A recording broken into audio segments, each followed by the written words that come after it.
The religion of the future will be a cosmic religion. It should transcend personal God and avoid dogma and theology. Can you feel it? A sort of anticipation growing stronger and stronger? Another way of putting it is time is speeding up. I've heard that discussion for a while now. I know most people have felt it at some point, maybe while watching the news or perhaps something in their own lives. Something big is about to happen. You can see signs of it all over the world. Revolutions rapidly spreading across the Middle East, protests occurring in America and Europe. Earthquakes are devastating the world, like in Japan, Myanmar, and Greece. The global economy is failing so hard that it looks like we're looking forward into a global recession, the likes of which makes the 30s look like a cakewalk. Not to mention that if global warming doesn't put our planet into an ice age, we're going to kill ourselves from overpopulation for sure. And using the rate of doubling, we definitely don't have the resources to survive the way we are for maybe a little over 10 years. Yet, despite all of these things, we're about to learn something amazing. It's something that will transform the Earth into something completely different, something incredible and beautiful. Many people across the globe have learned about this, and they've applied it to themselves and witnessed marvelous changes.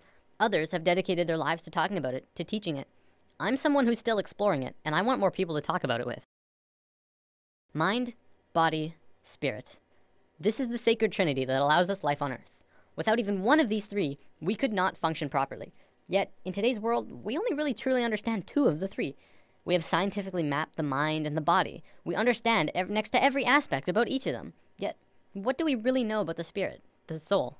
What is it? Where does it come from? For centuries, religions have been the primary source for answers pertaining to the soul, but they're not concrete. Many different religions have a different answer and ideas about how things work on this level. Recently, however, a discovery was made, which led to new discoveries and further discoveries. These incredible insights went largely unnoticed by the global community, and while governments and secret services of the world acknowledged them, it wasn't something that really got to the masses. Today, this information is still slowly coming out, and I'm going to share it with you.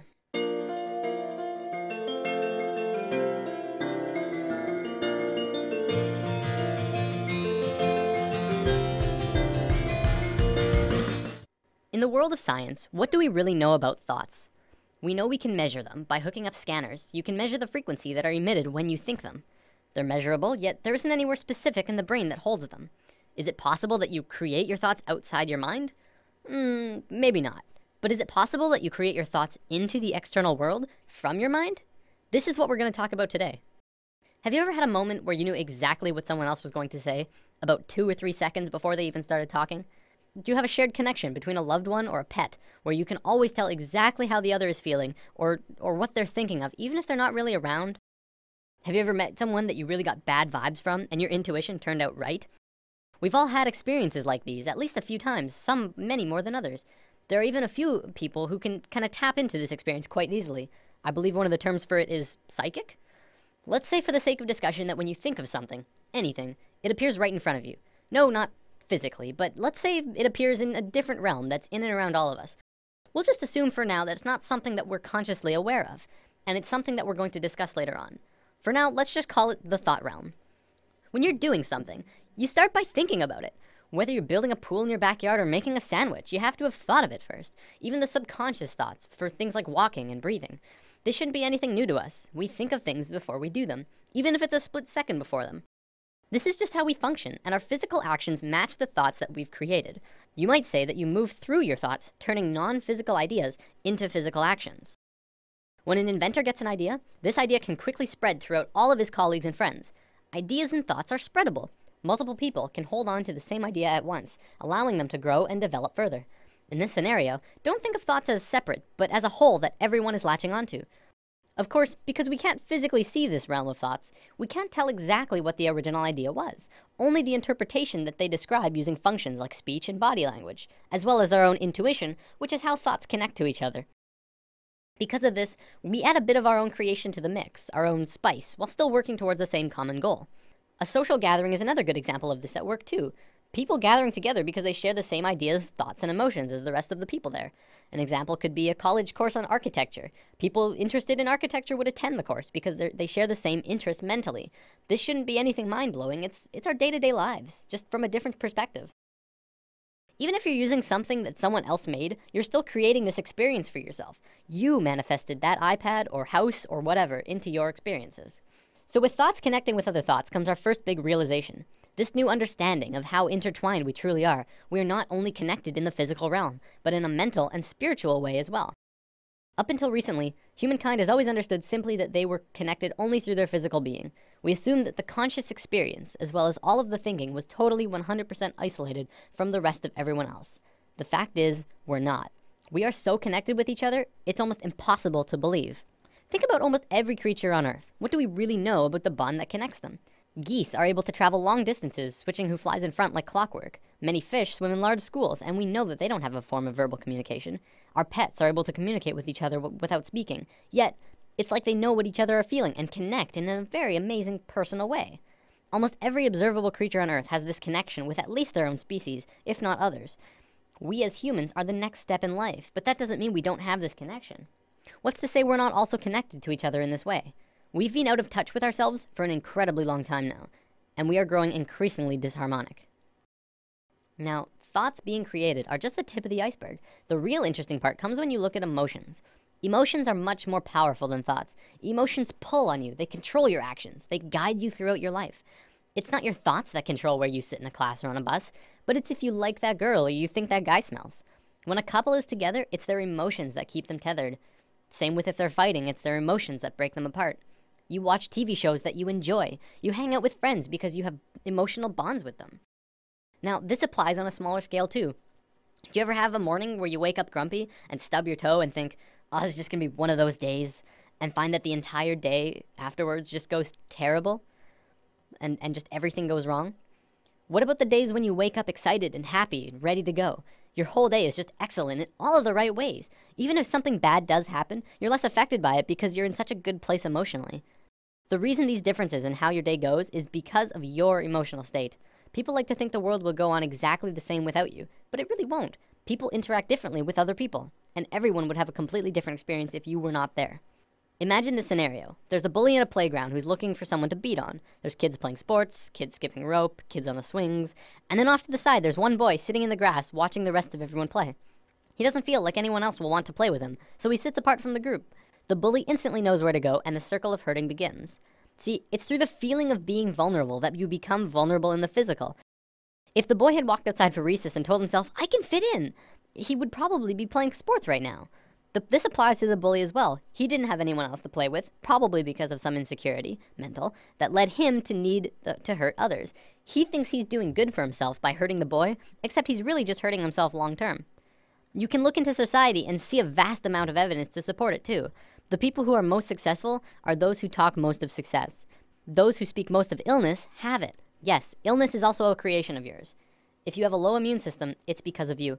Typically, we like to blame things on the virus going around or our own immune systems, but the way that we become susceptible to them is from inside. Whether that there's some ongoing negative energy or some bad feeling that we allow into ourselves. We can heal ourselves also, but I'm gonna save healing for another video. There's only one thing that becomes apparent from this understanding. You create your own reality. We are 100% responsible for the situations that we find ourselves in, the things that happen to us, good and bad. Throughout history, we've always played the blame game. It's his fault I didn't get the promotion. It's her fault I couldn't go to the game. It's everyone else's fault I'm so depressed. Whatever it is, and this may be the hardest thing to truly get, it's your fault. Your happiness, your sadness, your fears and your fortunes, every single experience of your life on Earth was because of you. Remember, just as you are creating your own individual reality, we are all co-creating our realities as a collective. We are one species, and as a species, we are creating the realities that we are experiencing together. One common argument I hear is, what about starving kids in Africa? How are they creating their starving reality? I would respond to that the Western way of life is not really allowing for everyone on the planet to live in the same abundance that the Westerners are, is it? We're using up all of the world's resources, hardly sharing anything unless they're paying a lot for it or if we're getting something out of it. And we ask why they're poor? We haven't been sharing with our brothers and sisters around the planet. But again, that's us as a collective creating the reality that we experience around the planet. This applies through all levels. As a family, you create your reality, and your actions will change what the family experiences. Because of this, and because we are not in tune with ourselves, it may often seem that sometimes we don't have complete control over what it is we experience. Sometimes we're seemingly forced into scenarios that seem out of our control. This happens as a result of our disharmony, and also lack of connection to our own intuition. When we become more in tune with ourselves, we can feel out certain scenarios and decide if that's a path we want to take. Maybe I won't go down into the dark alley. Maybe it feels right to not take that job. Beyond that, once you have the experience that you feel is out of your control, now it's your turn to decide what you do next. You can allow the experience to get the best of you and drain your energy and move into a dense, unhappy place emotionally. Or you can decide to take it for what it is, an experience, and keep moving forward. Every dark cloud has a silver lining, and if you're looking for that silver lining, you'll have a much easier time finding it. Many of us have heard of this thing called the law of attraction, which talks about something similar to this, but talks more about evidence and not much about this thought realm. Over the entire world, people have written in to tell of their amazing stories, where they really focused on having what they wanted, and got it through miracles and coincidences. This is but a small piece in the vast ocean of the internal world that I'll be talking about. It is, however, very real, and you can literally change everything in your life by willing it so. I know this from personal experience, and it's not hard to find others who have too. One continuous argument I hear from people who deny this law of attraction is, you don't just think things and change everything by sitting on your ass. To which I reply, exactly. You never stop moving. Just change your mindset and continue on with your life. Create your emotions in your mind, then move into them physically. Don't let your emotions control you. Pull your thoughts into the physical realm. What can you do to change things? Well, just be good to yourself. Fill yourself up with the emotion of love and happiness as you go about your day. Treat yourself and try to change your perception of your life from what others think is best for you to what you think is best for you. Take a few minutes to sit down and actually just ask yourself, what do you really want? Of course, at first a lot of people might first think of money, wealth, fame, and luxury. And hey, those things are pretty nice. But will they buy you happiness? I guess that depends on you. I found in my experiences that beyond all of those things, what people really want is to be accepted, appreciated, and loved. By giving that to others, you will in turn get that back, and the bond that connects you to everyone around you will strengthen so much further. I want to bring up one more thing before I run out of time. There was a scientist in Japan a few years back who made an incredible discovery, but one that also went largely unnoticed or recognized by the global scientific community. Dr. Masaru Emoto discovered that by putting words on a side of a glass of water and freezing the water, you could change how the water would freeze into crystals. On a jar that said, "I love you," this is how the water crystal froze. On a jar that said, "You make me sick, I want to kill you," it froze like this. If thoughts can do that to water, just imagine what thoughts can do to us. Well, looks like I'm about out of time for today. Before I go, I want to leave you with words to sit on. For anyone who is looking for direction right now. You can have, do, or be anything you want. Namaste. Thanks for listening. There's nothing you can do that can't be done.